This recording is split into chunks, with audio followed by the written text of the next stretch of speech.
Polity की आज की क्लास में मैं आपको इंडियन कॉन्स्टिट्यूशन शुरू कराने जा रही हूँ। देखिए, मैंने परमेबल के बारे में आपको इससे पहले वाली वीडियो में पढ़ा दिया था। आज की इस वीडियो में मैं शुरू कर रही हूँ जितने भी हमारे आर्टिकल्स हैं, कितने पार्ट हैं हमारे कॉन्स्टिट्यूशन में, कौन कौन से आर्टिकल्स हैं, उनको वन बाय वन हम करेंगे। तो देखिए, सबसे पहले हम करते हैं पार्ट वन। पार्ट वन के अंदर आती है हमारी यूनियन एंड इट्स टेरिटरी, यानी संघ और उसके राज्य क्षेत्र। ठीक है, कि कितने संघ है और उसमें क्या क्या राज्य क्षेत्र आते हैं। और फ्रेंड्स, पार्ट वन जो है उसमें आर्टिकल 1 से आर्टिकल 4 तक है। तो हम one by one in articles को पढ़ेंगे कि आर्टिकल 1 में क्या लिखा गया। अब एक तो आपको ये ध्यान रखना है कि पार्ट 1 में यूनियन और उसकी टेरिटरी के बारे में लिखा है। और कितने आर्टिकल है फ्रेंड्स? 4 आर्टिकल है, आर्टिकल 1 से आर्टिकल 4 तक। तो चलिए शुरू करते हैं। सबसे पहले हम करते हैं आर्टिकल 1 कि आर्टिकल 1 के अंदर क्या लिखा हुआ है। फ्रेंड्स, आर्टिकल 1 में लिखा है कि India is a union territory, कि भारत जो है वो राज्यों का संघ है। क्या है? हाँ, राज्यों का संघ है। क्या है? राज्यों का संघ है। यानी कि बहुत सारे राज्य हमारे देश में, आपको पता है, कम से कम अभी एट प्रेजेंट में 28 हैं, पहले 29 थे। अभी जम्मू और कश्मीर को क्या कर दिया गया है फ्रेंड्स? यूनियन टेरिटरी बना दिया गया है ना। पहले हमारे देश में 7 यूनियन टेरिटरी थी और अभी कितनी है? 8 यूनियन टेरिटरी है। तो 28 राज्यों से और 8 यूनियन टेरिटरीज से मिलकर हमारा देश बना है। और ये यूनियन टेरिटरी और ये देश मतलब राज्य कभी भी अलग नहीं हो सकते। यानी भारत जो है वो क्या है? संघों का राज्य है। और इसकी कोई भी स्टेट, और क्या लिखा है आर्टिकल 1 में कि Indian states can not separates, Indian states can not separate from the union, कि जो संघ है ना उससे इसकी कोई भी स्टेट, किसी भी राज्य को संघ से अलग नहीं किया जा सकता। क्यों नहीं किया जा सकता friends? Because it is not a product of agreement, क्योंकि हमारे जो राज्य है ना,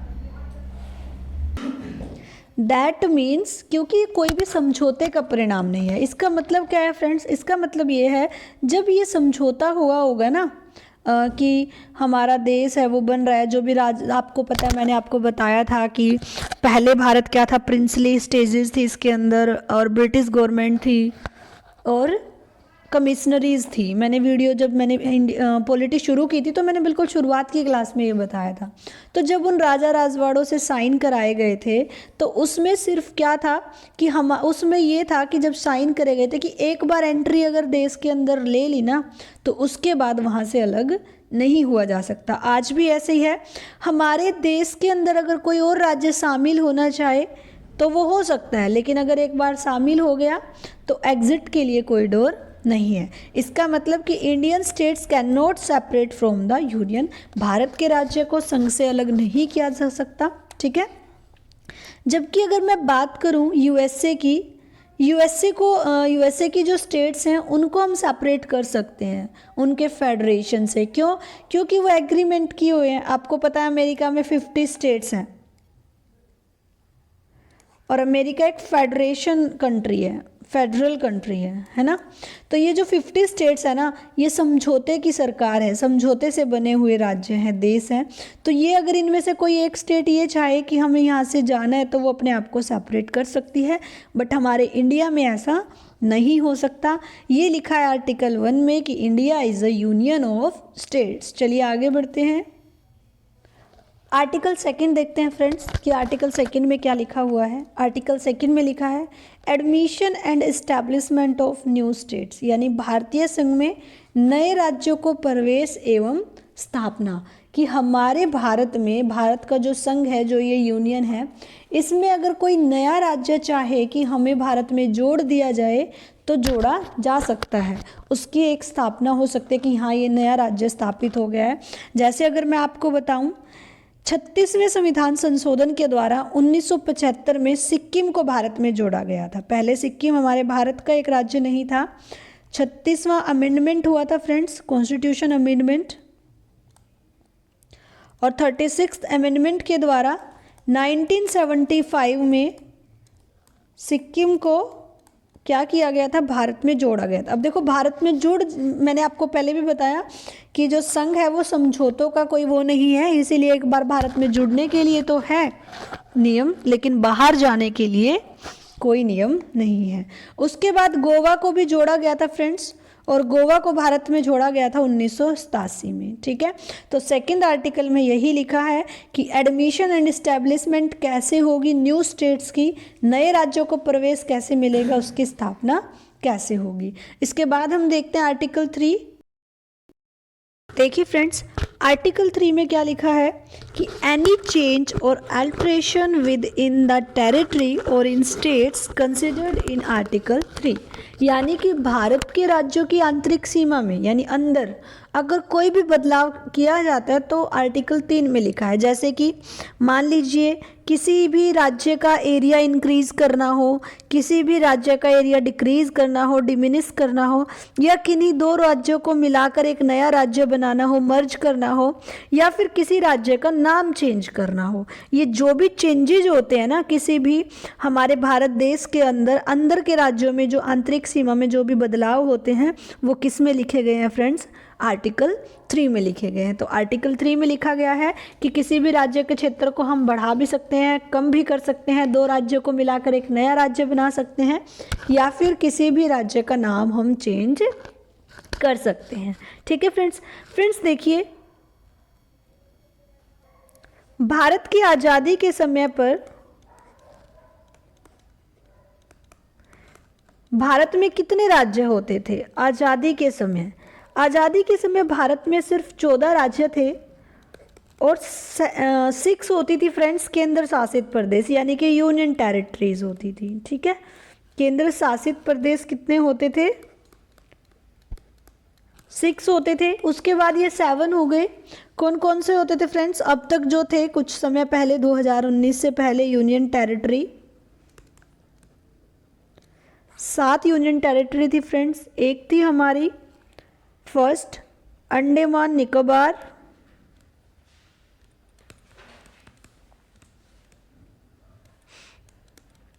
सेकंड लक्षद्वीप,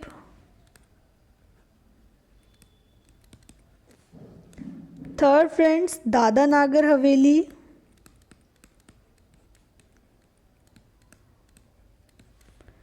फोर्थ लगा लो दमन एंड दीव,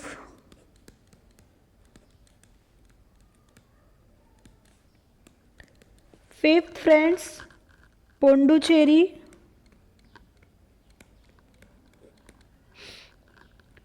और सिक्स्थ चंडीगढ़, और सेवन्थ थी फ्रेंड्स दिल्ली। अब देखिए 2018 तक 7 हो गई थी, ये 7 थी यूनियन टेरिटरीज, लेकिन 2019 में 5 अगस्त 2019 को क्या किया गया आप सबको पता है, 29 राज्य थे और 7 यूनियन टेरिटरी थी। लेकिन 2019 में जो हमारा जम्मू और कश्मीर है उसको क्या बना दिया गया, जम्मू को और लद्दाख को फ्रेंड्स यूनियन टेरिटरी बना दिया गया।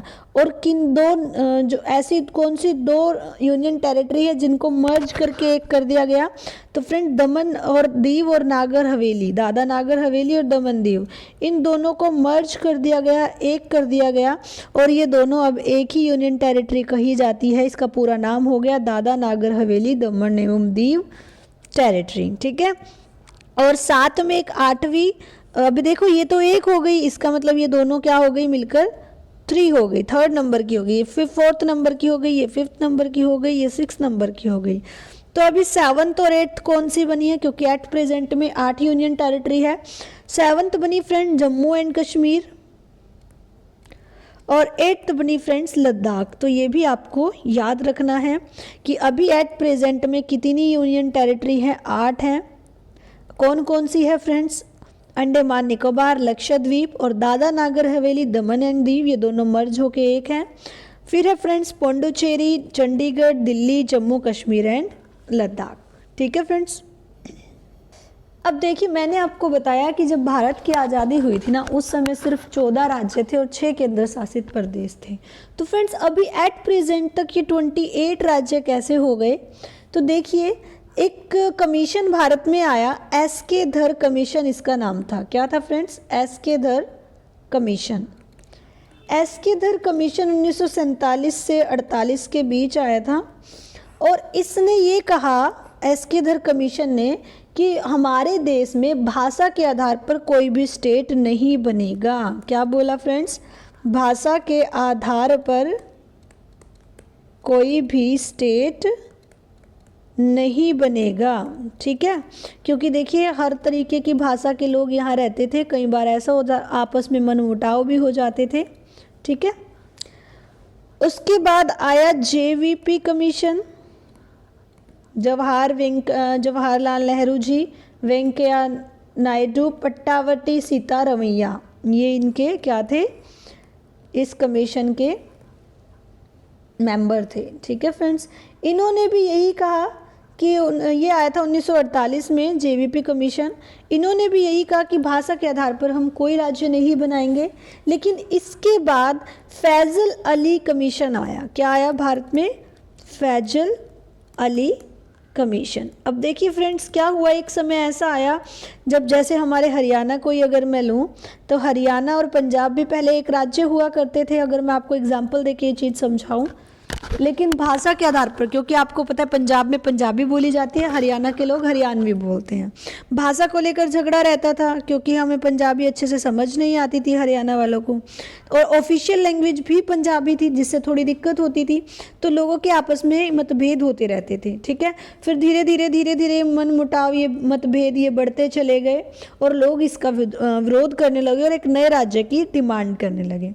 तो फैजल अली कमीशन जो आया था, इसने क्या किया फ्रेंड्स? देखो पहले इसके मेंबर देखते हैं कि इसमें कौन कौन मेंबर हुआ करते थे।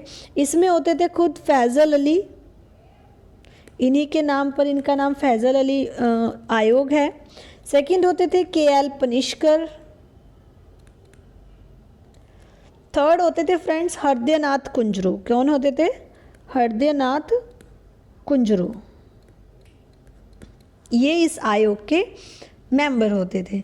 अब इसमें क्या हुआ था कि जो फैजल अली थे ये 56 दिन के लिए अनशन पर बैठ गए थे और 15 दिसंबर 1952 को इनकी अनशन पर बैठे बैठे मृत्यु हो गई थी। ये डिमांड कर रहे थे अनशन पर बैठ के कि एक नया राज्य बने, भाषा के आधार पर राज्य बने। तो 1953 में क्या हुआ, रिकमेंड कर दिया गया, इनकी मृत्यु हो गई 1953 में, रिकमेंड कर दिया गया कि राज्य पुनर्गठन आयोग आएगा, रीऑर्गेनाइजेशन होगी, कमीशन आएगा, रीऑर्गेनाइजेशन कमीशन। तो देखिए 1952 में इनकी डेथ हुई, 1953 में इस चीज़ को क्या कर दिया गया, रिकमेंड कर दिया गया और 1956 में भारत में राज्य पुनर्गठन आयोग आया फ्रेंड्स। और 1956 में राज्य पुनर्गठन की आयोग की रिपोर्ट के आधार पर भारत में नए राज्य बनने शुरू हो गए, जो कि भाषा के आधार पर बनने लगे।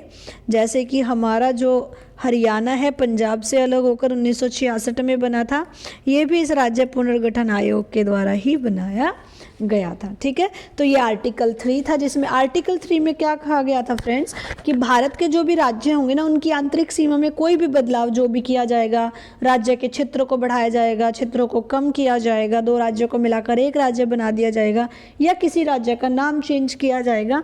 तो ये सब की सब चीज़ें किस में है? आर्टिकल 3 में है। आर्टिकल 4 हम देख लेते हैं। आर्टिकल 4 में क्या लिखा है फ्रेंड्स? आर्टिकल 4 में अनुच्छेद 2 और 3 में जो भी बातें कही गई, आर्टिकल 2 और 3 में, आर्टिकल 2 में क्या कहा गया था कि हमारे भारत के अंदर कोई भी राज्य वो ऐड हो सकता है, यही कहा गया था ना, ऐड तो हो सकता है बट रिमूव नहीं हो सकता। और थर्ड में क्या कहा गया था कि राज्य, देश के आंतरिक जो राज्य हैं उनमें जो भी परिवर्तन किए जाएंगे वो आर्टिकल 3 में थे। तो इनका संशोधन किया गया। आर्टिकल 4 में क्या हुआ, जो भी आर्टिकल 2 और 3 में परिवर्तन किए गए ना, उनमें संशोधन किया गया और आर्टिकल 368 की सीमा के अंतर्गत नहीं आते। लेकिन अगर हम किसी को भी अपने देश, दैट मीन्स फ्रेंड, इसमें यह कहा गया कि अगर हम किसी को भी अपने देश का कोई हिस्सा देंगे तो संविधान संशोधन होगा, संविधान संशोधन की जरूरत पड़ेगी। लेकिन अगर हम किसी और राज्य को या किसी और देश से किसी भी पार्ट को हम अपने में लेंगे तो कोई संविधान संशोधन की ज़रूरत नहीं पड़ेगी। देखिए, अगर मैं आपको एग्जांपल दूं, बांग्लादेश के साथ लैंड स्वैप की थी हमने कुछ समय पहले, जिसके लिए 100वां संविधान संशोधन किया गया था। ठीक है, अब ये 100 संविधान संशोधन क्या है, जब मैं संविधान संशोधन सारे पढ़ाऊंगी, अमेंडमेंट्स पढ़ाऊंगी, तब मैं आपको इसके बारे में डिटेल से कराऊंगी। चलिए, अभी एक नोट भी आप नोट कर लीजिए। नोट ये है फ्रेंड्स कि किसी भी राज्य का अगर नाम बदलना है या उसकी सीमा में कोई भी परिवर्तन करना है, नाम बदलना है किसी राज्य का या फिर उसकी सीमा में कोई भी परिवर्तन करना है, तो जो केंद्र सरकार होगी ना, वो राज्य सरकार से अनुमति लेगी। लेकिन अनुमति तो लेगी, परंतु ये जरूरी नहीं है, केंद्र सरकार बाध्य नहीं है कि उनकी अनुशंसा को माने। ठीक है, अब मर्जी है केंद्र सरकार की, वो राज्य सरकार की अनुशंसा को मान भी सकती है और नहीं भी, तो वो बाध्य नहीं है, लेकिन हाँ वो अनुमति लेगी। ठीक है, तो ये था फ्रेंड्स आज की वीडियो, जिसमें मैंने आपको संविधान के आर्टिकल्स का पार्ट 1 कराया। मैंने पार्ट 1 में बताया फ्रेंड्स कि पार्ट 1 में आर्टिकल 1 से आर्टिकल 4 तक आते हैं, और आर्टिकल 1 में लिखा है कि इंडिया क्या है, यूनियन ऑफ स्टेट्स है। उसके बाद 2 में लिखा है कि भारतीय संघ में नए राज्यों का प्रवेश और स्थापना कैसे होगी, और 3 में लिखा है कि भारत के राज्यों की आंतरिक सीमा में कोई भी बदलाव जो होगा, चाहे वो राज्यों को इंक्रीज एरिया करना हो, डिमिनिश एरिया करना हो, मर्ज करना हो, या फिर उनके नाम में कोई चेंज करना हो। ठीक है, आर्टिकल 4 में मैंने बताया कि जो आर्टिकल 2 और 3 में परिवर्तन किए गए हैं ना, उसमें क्या होगा कि अगर हम किसी और देश से कोई अपने अंडर कोई लैंड क्या कर रहे हैं, हिस्सा बना रहे हैं उसको, तो संविधान संशोधन होगा। अगर हम दे रहे हैं किसी देश को अपने पार्ट को, तो संविधान संशोधन होगा, परंतु अगर हम लेंगे तो कोई संविधान संशोधन नहीं होगा। ठीक है, तो ये थी फ्रेंड्स आज की वीडियो। आई होप सो आपको वीडियो अच्छी लगी होगी। कल मैं इस वीडियो में पार्ट 2 कराऊंगी, जिसमें मैं कराऊंगी आर्टिकल 5 to 11 की। पार्ट 2 में आर्टिकल 5 to 11 आती है। हर एक आर्टिकल को हम करेंगे, कौन सा आर्टिकल किसके लिए दिया गया है, तो जुड़े रहिए मेरे साथ फ्रेंड्स। अगर आपको वीडियो अच्छी लगी है तो वीडियो को लाइक कर दें, चैनल को सब्सक्राइब कर दें, बेल आइकन को प्रेस करना बिल्कुल ना भूलें, ताकि आपको मेरे डेली वीडियोस की नोटिफिकेशन मिलती रहे। धन्यवाद फ्रेंड्स मेरे साथ जुड़ने के लिए।